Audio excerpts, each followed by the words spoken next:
L-Awtorità tal-Kompetizzjoni u l-Affarijiet tal-Konsumatur għadha qed tiġbor il-lista sħiħa ta' dawk il-persuni li ngidmu mill-Fantasy Tours wara li din il-ġimgħa rċevew SMS biex jinfurmhom li l-vakanza tagħhom għal Korfu kienet ħasret.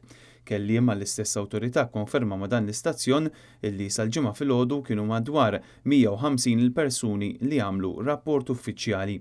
L-istess awtorità qed tiġbor l-informazzjoni kollha meħtieġa mingħand il-konsumaturi tal-Fantasy Tours. Saru wkoll laqgħat urġenti mal-MTA u l-Pulizija li jidher li qed iżommu xi persuni brabta ma' dan il-każ. Sa dan it-tant diversi persuni komplew jikkuntattjawna biex jesprimu d-diżappunt kbir tagħhom għal mod kif ħabta u sabta spiċċaw jiffaċċjaw din is-sitwazzjoni xejn sabiħa. Meta suppost dawn is-sigħat kellhom jaslu fid-destinazzjoni tal-vakanza tagħhom.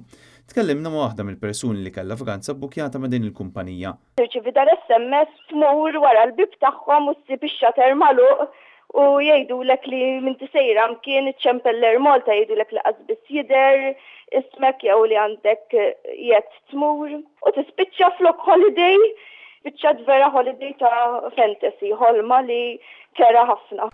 Il-famuż SMS li ndbat biex jinforma lill-konsumaturi li l-vakanza tħassret wasilhom jumejn ilu bejn l-4 ta' wara nofsinhar u l-5. Ironikament sa 3 sigħat qabel kien hemm min qed iħallas l-eskursjonijiet fl-uffiċċji tal-kumpanija.